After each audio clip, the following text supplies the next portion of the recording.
Hey everyone, I hope you guys are doing well. This week I wanted to have a really open and honest conversation with you about just the things that I know we've all struggled with. I know I have struggled with it, absolutely. And I know you guys have too, because regardless of our situations, whether your relationship lasted a year or two, or 10 years or 25 years, I think we can all say we just lost ourselves. We lost our confidence, we lost our sense of self, we stopped really understanding what we needed, how we felt, like we lost ourselves. And that happens sometimes in relationships, especially when we're dealing with toxic people, but we're not going to point the finger on them. We're going to just focus on ourselves in this video, because at the end of the day, regardless of who that person is, disorders, whatever it is that's going on with that person, we weren't healthy ourselves. And that's why we attracted that person. And that's why we stayed as long as we did. To me, losing yourself in a relationship is where you just prioritize that other person, where you're just thinking about them, their needs. You're just so wrapped up in being a couple. I think the issue that I've always had in relationships in the past was I never really had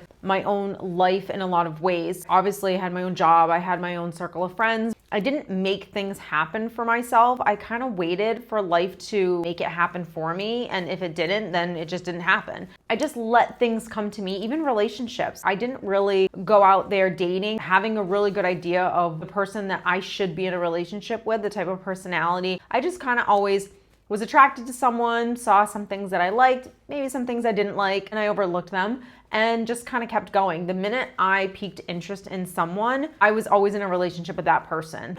I don't know if that's like a go-getter thing, like, okay, you obviously see something you like and you go for it and you just roll with it. And I think this is the case for most of us. We just like meet people and we try to make that person fit into what we want, but we don't even know what we want. We go into a relationship not really knowing what we want. Then we meet this person and all of a sudden it's like, okay, now I want this and I want this kind of person. And we're trying to like mold them and shape them into who we want them to be. And when we are blatantly seeing that this person is not capable of being who we want them to be, we still stick around. Maybe we feel like we need to teach them, we need to help them. Maybe we're just so consumed by manipulation, gaslighting, emotional abuse, all of those things that we second guess ourselves. And then we become so codependent and so needy on this person and their life and how they think and all of those things that we don't make life happen for ourselves. To not really lose yourself in a relationship, you have to very much be connected to yourself. And for me, that wasn't something that I often did because it wasn't something that I knew to do. I thought I was independent. I thought I was healthy. I thought we were good. It turns out I was very codependent. I struggled to make things happen for myself, that my whole world revolved around the relationship that I was in. Genuinely, I am a quality, not quantity person. I've always had a small circle. That's just the way I kind of roll. Comment down below, are you guys like that? Never really felt the need to have a ton of acquaintances. When I've been in relationships in the past, my world revolved around the person that I wanted to be with, but here's the problem. I didn't really want to be with them. That person was not who I wanted them to be. I was in a relationship with them, and then I was either trying to conform them, or quite frankly, they were trying to conform me. And now you have like, here we go. We got arguments, we got fights, we got two egos coming together, we got two wounded people that just can't get along because you can't get along with another wounded person. So the problem that I had, and I hear it from you guys, I cannot tell you how many times I've been on the phone with someone where I'm like, okay, well, you're a giver, and maybe your person that you're in a relationship with is not a giver. So you have to be in a relationship with someone who is a giver, but it has to be a healthy giver. If you're with someone who is a toxic giver or an unhealthy giver or a codependent giver, you're not going to really respect the giving that they're doing. You're going to start to see, oh wait, you're kind of a doormat. Here are some of the things that I kind of asked myself that really helped me with my sense of self, confidence, and regaining all of that stuff back. Self-worth, self-esteem, all the selves, basically, because I truly am at a place, and now it's been 10 years, where I have a successful business, I have a great relationship. I will be with this person for the rest of my life, completely healthy relationship. I cannot say enough, so I'm just gonna stop there, because if I say any more, I might burst into tears, but we won't do that. I'm so incredibly blessed, and I can honestly say that is a test to all the work that I did, and all of that work was self-parenting. It was broken down into a lot of things over a lot of years of me learning and practicing and taking care of myself. And by the way, disclaimer, This is something you'll do for the rest of your life. It's not something that you're doing just now because you're going through this transition in your life or this breakup or this divorce or you're in this amount of pain. I'm still parenting myself. I parent myself every single day. Sometimes I'm good at it, sometimes I'm not. Because I think sometimes when we're going through this, especially when we've been chipped away, self-esteem's gone, don't really know who I am, feeling very lost, feeling very broken, it's very easy to it's the easiest thing in the world to just continuously go down that rabbit hole. My why of not going down that rabbit hole and doing something different, honestly, I'm going to be completely honest, there's no coachy spirituality here, is revenge. I was like, there's no way that this person is going to have that control over me, that they're going to ruin the rest of my life. No bitter, no angry, no not able to move on. No. I demanded that I was going to have a great relationship. I demanded success. I just demanded these things and I worked really hard at them. Here's the questions. I want you to ask yourself this. How did this relationship make me doubt myself? Think about it for a second. This person, this relationship, what did this person do that made me question whether or not I was good enough? I didn't always question it during the relationship, but when someone leaves you for another woman, has an affair while you were pregnant with your first child, asks for a divorce a month after you gave birth, a few days before your birthday, I don't care how much confidence you feel like you have, that is going to cut on a level that I can't even tell you. I don't want to tell you because I hope you never have to feel that. So you start questioning everything. You start questioning, was I good enough? Why did I do this? Was I not pretty enough? Did I nag too much? Like, what was my stuff that made this person go and do what they did? Did I feel like this person really was my cheerleader? When I was struggling emotionally and I wanted to go to therapy for the first time and I told this person and how they made me feel for not being able to figure it out on my own, all of those things, those for me, those were the real hardcore things that made me doubt myself, maybe during the course of that relationship, and that was happening unconsciously. And this is how this person begins to chip away at you unconsciously. And then there was the stuff afterwards. Here's another question. What did I stop doing that I really loved? Did I compromise my values or a belief or something that I wanted? Now, here's the difference. There's compromising your values or your beliefs or something that was very important to you. And then there's compromising, where we're working together, where we're being honest and we're doing a little give and take here. Here are the reasons for these questions. First, you're gonna start to see what this person did in the course of your relationship that you didn't realize at the time was completely unhealthy. You're also going to start to be able to spot the ways in which you very much abandoned yourself and expected this person to be something that, yes, they should have been because they were your partner, but something that you also should have been for yourself. And here's where you don't blame the other person. You have to look at yourself. Where I messed up was I gave that person way too much power over how I felt about myself. Now, that's very hard when you're in a relationship with someone who's supposed to have your back, who's supposed to give you empathy, who's supposed to make you feel good, who's not supposed to shame you or make you feel bad.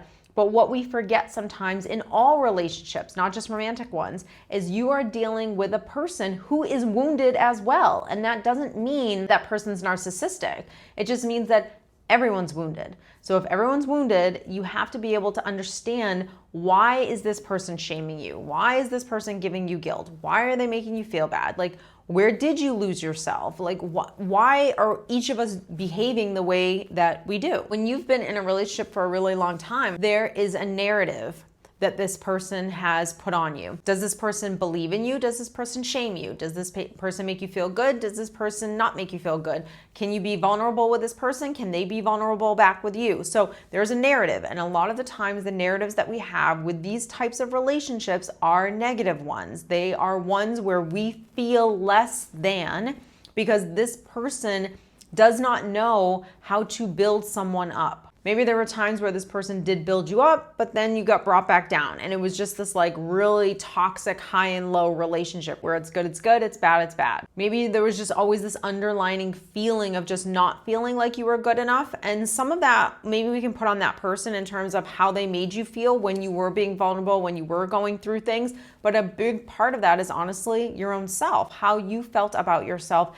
and having the confidence to not need someone to fill you up in that way. Because regardless of the relationship that you're in, whether it's a great one or a really crappy one, that sense of self, that strong, like confidence, self-esteem, that is always going to come from you. It's not really supposed to be the other person's responsibility to kind of hold that for you. Confidence comes from a combination of a few things: self-awareness, resilience, and having a sense of purpose. Like, who are you and what do you bring to the table? Let me ask you these questions too. These are really great ones. Is what did this person, now looking back, do you think, or maybe they just straight up told you, but what are the things that this person did not like about you? Now, here's the other question. Do you not like these things about you? Well, the reason why I'm asking these questions is because there are things that this person did not like about you. If you don't agree with those things, then you have to be very honest. Don't be in your wounded self. Don't be in your emotional self. And sometimes this is good where we go to therapy or we go to a coach so we can have someone kind of like talk us through this process a little bit so we can have like a clearer understanding, because a lot of the times the things that this person didn't like about you, you don't mind. Now, here's the thing. We have to be honest. Remember what I said. Do we not like these things because we're just trying to make excuses? Or are we totally fine with these things because we don't deem them as a problem? Are they a problem? There are probably some things that my ex-husband didn't like about me that, if I'm honest, yeah, I probably should really work on. And then there are other things where I'm like, no, I actually disagree. I think that was just me having boundaries. You have to be able to tell the difference between the two. And sometimes this is hard to do in your own head when you're asking yourself these questions, especially when you're emotionally charged. Probably not going to get like a decent, honest answer from yourself. So it is good to have a conversation with a therapist, with a coach, so they can kind of go back and forth with you. This was probably like the biggest thing that I was working on after everything, was I was working on my confidence level in terms of how much did I actually accept who I am. Everything about myself, the good, the bad, the ugly, right? All of it I had to accept. All of it I had to embrace and not make myself feel like I was the problem. Because guess what? Everyone's the problem. It's not just you. I had to embrace all the things that make me who I am, the things that I really do value. And I also had to embrace like my weaknesses, the things that I know I'm still trying to work on. And here's something that I never really realized before. And it wasn't something that I was trying to do because, oh my God, I'm so wounded. No one taught me, quite frankly, your flaws. Because think about it. There's someone right now with your ex. Okay, and they think they were the great person. So clearly there's people out there that are willing to deal with someone's flaws. Now, we don't get into relationships with someone who will deal with our flaws so we don't have to change them. Because if that is the case, then you're still gonna be codependent and you're still gonna attract a narcissist. We wanna be in relationships and we wanna be the person ourselves that is working on those flaws. I want to know what are my flaws, what are my weaknesses, and I really want to work on them. That means that when they show up, I completely own them. That's healthy. So if you were doing that, you would have to be in a relationship with someone who's doing the same thing, because you won't be able to be in a relationship with someone who cannot own their stuff too. Confidence is being able to say, okay, I know what I want and I'm going to start to really understand the steps in order to get to where I want to be. So one of the things that I do when I first start coaching people is we talk about kind of the wheel of life, and we talk about all these different areas of your life. We go over this in my masterclass. It's linked down below. Actually, right now it's 40% off, so go check it out for the month of December. But what we do is we look at the wheel of life and we look at all areas of your life, and we all have these areas of life, whether it's like romantic life, career, hobbies, etc. And we go through it and we kind of assess what are the areas that really need work right now, and we want to understand what are the steps in order to get to where we want to be, and what are the things that I'm going to have to do that I'm very comfortable with doing, and the things that are a little uncomfortable for me to do, and working on parenting ourselves through those uncomfortable things. To feel confident, there's really like two big parts. There's that mental part of the conversation, the self-parenting, all of those things, but then you have to take action. When you start doing something that puts yourself out of your comfort zone and you go, oh my God, look at me, like I did that, that builds confidence and momentum. And you want to keep going once you've kind of said, oh my God, look at me, I can actually do this, I've done it. I was full on in monitoring inner conversations so I could understand, or just kind of start to be more self-aware of like, my inner dialogue is horrible. And the worse it is, the more you need external validation. When that conversation started getting really good, really positive, really healthy,